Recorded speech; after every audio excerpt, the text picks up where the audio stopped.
नमस्कार मित्रों, मैं प्रियंका स्वागत करती हूँ आप सभी का आपके अपने YouTube channel smart study classes 77 पर।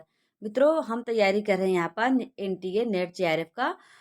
टारगेट हमारा जो है वो 2022 का है और मैं तैयारी कराती हूँ आपको पेपर 2 यानी हिंदी की स्पेशल तैयारी मैं करवा रही हूँ। इसके अलावा यदि आप पेपर फर्स्ट की वीडियो चाहते हैं तो उसके वीडियोज भी आपको हमारे चैनल पर मिल जाएंगे।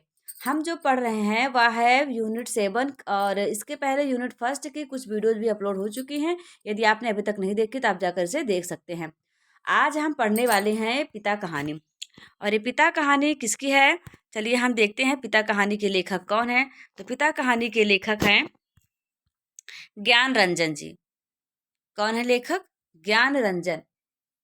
और इनका जन्म हुआ था 21 नवंबर 1931 को अकोला, महाराष्ट्र में। और इस कहानी की अ, विशेषता हम देखेंगे। कहानी कब प्रकाशित? सर्वप्रथम इसको देख लेते हैं। कहानी प्रकाशित हुई तो 1965 ईस्वी में और इसमें प्रमुख पात्र हैं पिता और पिता के अन्य पुत्र हैं। मित्रों, आप सोच रहे होंगे ये कहानी पढ़ाने का उद्देश्य क्या है? यदि आप पहली बार परीक्षा दे रहे हैं तभी आपके दिमाग में यह बात आएगी। तो उसके लिए मैं आपसे कहूँगी कि आप पहले इसका पाठ्यक्रम जा कर के देखिए। वहाँ पर कहानी से संबंधित क्वेश्चन भी आपसे पूछे जाते हैं। जैसे कभी पूछेगा उसके पात्र कौन है, पात्रों के कथन पूछ लेगा। अब कथन के लिए तो ज़रूरी होगा ना आप अच्छे तरीके से कहानी को पढ़ें, तभी तो आप किसी के भी कथन को बता पाएँगे। तो इसीलिए मैं यह कहानी विस्तार से आप लोगों को पढ़ा रही हूँ और उसके पहले की 3-4 कहानी अपलोड हो चुकी है। आप चैनल पर जाकर के उसे देख सकते हैं। चलिए अब हम पढ़ते हैं कहानी को, जो आज की एक कहानी है पिता कहानी। पिता के त्याग और बलिदान से हर कोई वाकिफ़ है, कोई भी अनजान नहीं है। देखते हैं क्या है ये कहानी। पिता अपने बिस्तरे का सॉरी उसने अपने बिस्तरे का अंदाज़ लेने के लिए मात्र आध पल को बिजली जलाई। बिस्तरे फर्श पर बिछे हुए थे। उसकी स्त्री ने सोते-सोते ही बड़बड़ाया, "आ गए?" और बच्चे की तरफ करवट लेकर चुप हो गई। लेट जाने पर उसे एक बड़ी डकार आती मालूम पड़ी, लेकिन उसने डकार ली नहीं। उसे लगा कि ऐसा करने से उस चुप्पी में खलल पड़ जाएगी, जो चारों तरफ भरी है और काफ़ी रात गए ऐसा होना उचित नहीं है। अभी घनश्याम नगर के मकानों के लंबे सिलसिलों के किनारे-किनारे सवारी गाड़ी धड़धड़ाती हुई गुजरी। थोड़ी देर तक एक बहुत साफ भागता हुआ शोर होता रहा।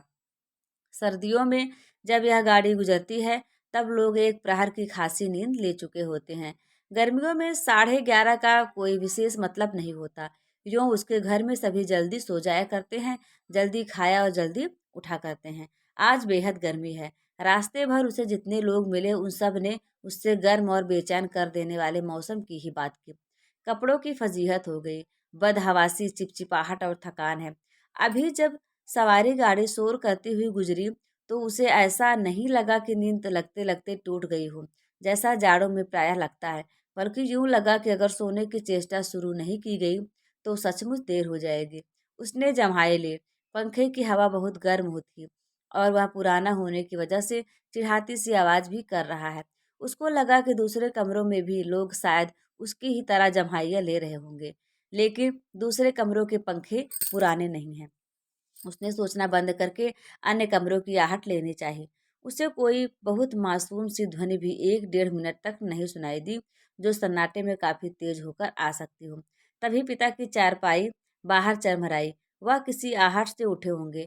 उन्होंने डांट कर उस बिल्ली का रोना चुप कराया, जो शुरू हो गया था। बिल्ली थोड़ी देर चुप रहकर फिर रोने लगी। अब पिता ने डंडे को गज पर कई बार पटका और उस दिशा की तरफ खदेड़ने वाले ढंग से दौड़े, जिधर से रोना आ रहा था। और हट हट चिल्लाए। जब वह घूम फिरकर लौट रहा था तो पिता अपना बिस्तर बाहर लगाकर बैठे थे। कनखी से उसने उन्हें अपनी गंजी यानी कि बनियान से पीठ का पसीना रगड़ते हुए देखा और बचता हुआ वह घर के अंदर दाखिल हो गया। वह उसे लगा कि पिता को गर्मी की वजह से नींद नहीं आ रही है, लेकिन उसे इस स्थिति से रोष हुआ। सब लोग पिता से अंदर पंखे के नीचे सोने के लिए कहा करते हैं, पर वह जरा भी नहीं सुनते। हमें क्या, भोगे कष्ट। कुछ देर पड़े रहने के बाद वह उठा और उसने उत्सुकतावश खिड़की से झांका। सड़क की बत्ती छाती पर है। गर्मियों में यह बेहद अखर जाता है। पिता ने कई बार करवटें बदली, फिर शायद चैन की उम्मीद से पाटी पर बैठ पंखा झड़ने लगे। पंखे की डंडी से पीठ का वह हिस्सा खुजलाते, जहां हाथ की उंगलियां दिक्कत से पहुंचती हैं। आकाश और दरख्तों की तरफ देखते हैं। रिलीफ पाने की किसी बहुत हल्की उम्मीद से शिकायत उगलते हैं। बड़ी भयंकर गर्मी है, एक पत्ता भी नहीं डोलता। उनका यह वाक्य जो नितांत व्यर्थ है, अभी अभी बीते क्षण में डूब गया। गर्मी बरकरार है और रहेगी, क्योंकि यह जाड़े बरसात का मौसम नहीं है। पिता उठकर घूमने लगते हैं। एक या दो बार घर का चक्कर चौकीदारों की तरह ओहो करते हुए लगाते हैं, ताकि कोई सेंध वेंध न लग सके। लौटकर थके स्वर में हे ईश्वर कहते हुए उंगली से माथे का पसीना काटकर जमीन पर चुआने लगते हैं। बड़ा गजब है, कमरे की एक दीवार से टिक कर बैठ जाने पर वह काफी तनाव में सोचने लगा। अंदर कमरों में पंखों के नीचे घर के सभी दूसरे लोग आराम से पसरे हैं। इस साल जो नया पेडेस्टल खरीदा गया है वह आंगन से दादी अम्मा के लिए लगता है। बिजली का मीटर तेज चल रहा होगा, पैसे खर्च हो रहे हैं, लेकिन पिता की रात कष्ट में ही है। लेकिन गजब यह नहीं है, गजब तो पिता की जिद है। वह दूसरे का आग्रह अनुरोध माने तब न। पता नहीं क्यों पिता जीवन की अनिवार्य सुविधाओं से भी चिढ़ते हैं। वह झल्लाने लगा। चौक से आते वक्त 4 आने की जगह 3 आने और 3 आने में तैयार होने पर 2 आने में चलने वाले रिक्शे के लिए पिता घंटे घंटे खड़े रहेंगे। धीरे धीरे सबके लिए सुविधाएं जुटाते रहेंगे, लेकिन खुद उसमें नहीं या कम से कम शामिल होंगे। पहले लोग उनकी काफी चिरौरी किया करते थे, अब लोग हार गए हैं। जानने लगे हैं कि पिता के आगे किसी की चलेगी नहीं। आज तक किसी ने पिता को वाश बेसिन में मुंह हाथ धोते नहीं देखा।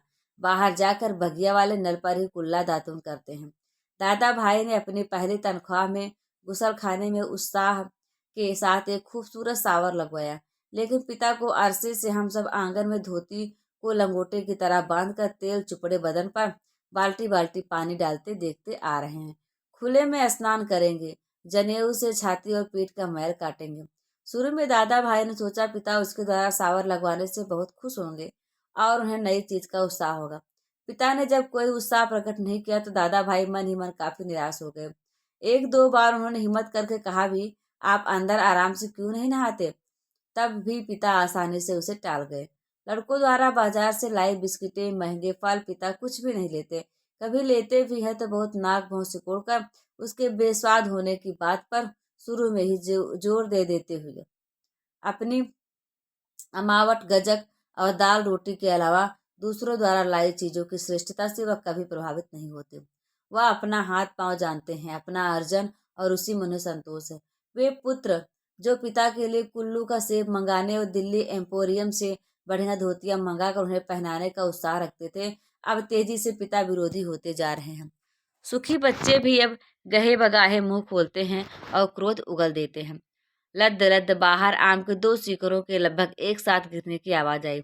वह जानता है पिता आवाज से स्थान साधने की कोशिश करेंगे। टटोलते टटोलते अंधेरे में आम खोजेंगे और खाली गमले में इकट्ठा करते जाएंगे। शायद ही रात में 1-2 आम उनके हाथ से चूक जाते हों, ढूंढने पर नहीं मिलते, जिनको सुबह पा जाने के संबंध में उन्हें रात भर संदेह होता रहेगा। दीवार से काफी देर एक ही तरह टिके रहने से उसकी पीठ दुखने लगी थी। नीचे रीढ़ के कमर वाले हिस्से में रक्त की चेतना बहुत कम हो गई। उसने मुद्रा बदली। बाहर पिता ने फाटक खोलकर सड़क पर चलते चिचियाते कुत्तों का हड़काया। उसे यहाँ बहुत खीज हुई। कई बार कहा, मोहल्ले में हम लोगों का सम्मान है, 4 भले लोग आया जाया करते हैं, आपको अंदर सोना चाहिए, ढंग के कपड़े पहनने चाहिए और चौकीदारों की तरह रात को पहरा देना बहुत ही भद्दा लगता है। लेकिन पिता की अड़ में कभी कोई झोल नहीं आता। उल्टा सीधा पता नहीं कहाँ किस दर्जी से कुर्ता कमीज सिलवा लेते हैं। टेढ़ी जेब, सदरी के बटन ऊपर नीचे लगा, सभा सोसाइटी में चले जाएंगे। घर भर को बुरा लगता है। लोगों के बोलने पर पिता कह देते हैं, आप लोग जाइए ना भाई, कॉफी हाउस में बैठिए, झूठी वैनिटी के लिए वेरा को टिप दीजिए, रहमान के यहाँ 1.5 रुपए वाला बाल कटाइए, मुझे क्यों घसीटते हैं? लोगों का बोलना चुटकी भर में धरा रह जाता है। पिता वैसे तो चुप रहते हैं, लेकिन जब बात बहस में उन्हें खींचा जाता है तो काफी करारी और हिंसात्मक बात कह जाते हैं। उल्टे उन्हें घेरने वाले हम भाई बहन अपराधी बन जाते हैं। कमरे से पहले एक भाई खिसकेगा, फिर दूसरा, फिर बहन और फिर तीसरा। चुपचाप सब खीजे हारे खिसाते रहेंगे। अंदर फिर माँ जाएंगे और पिता, विजयी पिता कमरे में गीता पढ़ने लगेंगे या झोला लेकर बाजार सौदा लेने चले जाएंगे। होता हमेशा यही है, सब मन में तय करते हैं आगे से पिता को नहीं घेरेंगे, लेकिन थोड़ा समय गुजरने के बाद फिर लोगों का मन पिता के लिए उमड़ने लगता है। लोग मौका ढूंढने लगते हैं, पिता को किसी प्रकार अपने साथ सुविधाओं में थोड़ा बहुत शामिल कर सके, पर ऐसा नहीं हो पाता। वह सोचने लगा, भूखे के सामने खाते समय होने वाली व्यथा शरीर की किसी स्थिति में हम रहा करते हैं। यद्यपि अपना खाना हम कभी स्थगित नहीं करते, फिर भी पिता की असंतृप्ति के कारण व्याकुल और अधूर तो हैं ही। पिता अद्भुत और विचित्र है, वह सोचते हुए उठा। कमरे में घूमने या सिगरेट पी सकने की सुविधा नहीं थी, अन्यथा वह वैसा ही करता। उसने सो जाने की इच्छा की और अपने कमरे को असहाय पाया। शायद नींद नहीं आ सकेगी, यह ख्याल उसे घबराने वाला लगा। पिता अद्भुत और विचित्र है, यह बात वह भूल नहीं रहा था। पिछले जाड़ों में वह अपने लोभ को कुचल कर बमुश्किल एक कोट का बेहतरीन कपड़ा पिता के लिए लाया। पहले तो वह उसे लेने को तैयार नहीं हुए, लेकिन माँ के काफी भुड़कने पुड़कने से राजी हो गए और उसी खुलदाबाद के किसी लपटू दर्जी के यहाँ सिलाने चल दिए। सुधीर ने कहा, कपड़ा कीमती है, चलिए एक अच्छी जगह में आपका नाप दिलवा दूं। वह ठीक सिएगा, मेरा परिचित भी है। इस बात पर पिता ने काफी हिकारत उगली। वह चिढ़ उठे, मैं सबको जानता हूँ, वही म्युनिसिपल मार्केट के छोटे मोटे दर्जियों से काम कराते और अपना लेबल लगा लेते हैं। साहब लोग, मैंने कलकत्ते के हाल एंडरसन के सिले कोट पहने हैं अपने जमाने में, जिनके यहाँ अच्छे खासे यूरोपियन लोग कपड़े सिलवाते थे। ये फैशन वैसन जिसके आगे आप लोग चक्कर लगाया करते हैं, उसके आगे पाँव की धूल है। मुझे व्यर्थ पैसा नहीं खर्च करना है। कितना परस्पर विरोधी तर्क किया पिता ने। ऐसा वह अपने जिद को सर्वोपर रखने के लिए किया करते हैं। फिर सुधीर ने भी कपड़ा छोड़ दिया, जहाँ चाहिए सिलवाइए या भाड़ में झोंकाइए, हमें क्या। वह धीमे धीमे बुदबुदाया, ऐ पिता बाहर अकबका कर उठ पड़े। शायद थोड़ी देर पहले जो आम बगीचे में गिरा था, उसकी आवाज जैसे अब सुनाई पड़ी हो। वह खिड़की के बाहर देखने लगा। किंचित टिका टिका सा, पीठ के पसीने से बनियान चिपक गई थी। बेहद घुटती हुई गर्मी, मन उसका मथा जाता था। बीवी पड़ी आराम से सो रही है, उसे कुछ पता नहीं। शायद पिता की खाट खाली थी, वह गिरा आम टटोलने के लिए बगिया में घुसे होंगे। पिता कितने विचित्र हैं। लंबे समय से वह केवल दो ही ग्रंथ ग्रंथ पढ़ते आ रहे हैं, यंत्रवत नियमवत, रामायण और गीता। लंबे 45 वर्षों तक अखंड केवल रामायण और गीता। उसके पहले युवा काल में जो कुछ जितना कुछ पढ़ा हो उन्होंने, उसे कभी भयावह, कभी सम्मानजनक और कभी झूठा लगता। यह देख सोच कर कि कोई व्यक्ति केवल दो पुस्तकों में जिंदगी के 35 वर्ष काट सकता है और कैसे काट लेता है, तभी उसका बच्चा कुनमुना कर रोने लगा। उसने तपाक से खिड़की छोड़ी, अपने बिस्तर पर झूठ मूठ सो गया। ऐसा ना हो कि देवा बच्चे के रोने से उठ पड़े और उस संदिग्ध अवस्था में देख बहुत से बेकार प्रश्नों द्वारा हड़कान करना शुरू कर दे। देवा बच्चे के मुंह में स्तन दे पहले ही से बेखबर हो गए। वह खुद बिस्तरे पर सोता मालूम पड़कर भी जागता रहा। स्तन चूसने की चप चप आवाज आती रही और थोड़ी देर बाद बंद हो गए। उसने तय किया कि वह देवा के बारे में ही कुछ सोचे अथवा उसके शरीर को छूता रहे। उसने देवा के कूल्हे पर हाथ रख दिया, लेकिन उसे तनिक भी उत्तेजना अपने अंदर महसूस नहीं हुई। उसने थोड़ी देर उत्तेजना की प्रतीक्षा की। अपनी इस हरकत से ऊब होने लगी और मन भी लांछित करने लगा। बाहर पिता सोया जाग रहे हैं, जैसा भी हो वह बड़े बड़े जबरदस्त हैं। इस समय बाहर रहकर बाहरी होते जा रहे हैं। घर के अंदरूनी हिस्सों में लोग आराम से या कम आराम से किसी तरह सो तो गए होंगे। वह विषादग्रस्त हुआ और अनुभव करने लगा, हमारे समाज में बड़े बूढ़े लोग जैसे बहू बेटियों के निजी जीवन को स्वच्छंद रहने देने के लिए अपना अधिकांश समय बाहर व्यतीत किया करते हैं। क्या पिता ने भी वैसा ही करना तो नहीं शुरू कर दिया है? उसे पिता के बूढ़ेपन का ख्याल आने पर सिहरन हुई। फिर उसने दृढ़ता से सोचा, पिता अभी बूढ़े नहीं हुए हैं, उन्हें प्रति क्षण हमारे साथ साथ जीवित रहना चाहिए। भरसक पुरानी जीवन व्यवस्था कितनी कठोर थी। उसके मस्तिष्क में एक भिचाव आ गया। विषाद सर्वोपरि था। उसे आंखों में हल्का जल लगने लगा। अगर कोई शीत युद्ध न होता पिता और पुत्रों के बीच, तो वह उन्हें जबरन खींच के नीचे लाकर सुला देता। लेकिन उसे लगा कि उसका युवापन एक प्रतिष्ठा की जिद कहीं चुराए बैठा है। वह उस प्रतिष्ठा के आगे कभी बहुत मजबूर, कभी कमजोर हो जाता है और उसे भुगत भी रहा है। दरअसल उसका जी अक्सर चिल्ला उठने को हुआ, पिता तुम हमारा निषेध करते हो, तुम ढोंगी हो, अहंकारी, वज्र अहंकारी। लेकिन वह कभी चिल्लाया नहीं। उसका चिल्ला सकना मुमकिन भी नहीं था। वह अनुभव करता था उसके सामने जिंदगी पड़ी है और पिता पर इस तरह चिल्लाने से उसका नुकसान हो सकता है। उसको लगा पिता लगातार विजयी हैं, कठोर हैं तो क्या, उन्होंने पुत्रों के सामने अपने को कभी पसारा नहीं। लगता है दीवारों पर भी पसीना चुहचुहा आया है। खुद को छुरा भोंक देने या दीवार पर सिर पटकने या सोती बीवी के साथ पाश्विक हो जाने का ढोंग सोचने के बाद भी गर्मी की बेचैनी नहीं कटी। उसने ईश्वर को बुदबुदाना चाहा लेकिन वैसा नहीं किया। केवल हल्के हल्के हाथ के पंजों से सिर के बालों को दबोच कर रह गया। मौसम की गर्मी से कहीं ज्यादा अधिक प्रबल पिता हैं। उसके सामने एक घटना मजबूती से टंग गई। उसने घटना को मन में दोहराया। वायुसेना में नौकरी करने वाला उसका कप्तान भाई बहन के यूनिवर्सिटी के खर्चे के लिए 10 वर्ष तक 50 रुपया महीना भेजता रहा। एक बार अकस्मात कप्तान भाई होली अवकाश मनाने घर आ गया। पिता ने उसके हाथ में उसके नाम की 1200 रुपए वाली एक पासबुक थमा दी। सबको यह बड़ा आकस्मिक लगा। कप्तान भाई को हैरत हुई और हल्की खुशी भी कि एकाएक काफी रुपए मिल गए। लेकिन इस बात से उसे दुख और पराजय का भान भी हुआ। उसने अपने को छोटा महसूस किया। 2 वर्ष तक बहन के लिए उसने जो थोड़ा बहुत किया वह सब एक पल में कटकर नगण्य हो गया। फिर भी वह अनुभव कर रहा था, कप्तान भाई ज्यादा सोचते नहीं, खिलाड़ी तबीयत के हैं, यान की तरह चुटकी में धरती छोड़ देते हैं। कितने मस्त हैं कप्तान भाई। उसे लगा पिता एक बुलंद भीमका दरवाजे की तरह खड़े हैं, जिससे टकरा टकरा कर हम सब निहायत पिद्दी और दयनीय होते जा रहे हैं।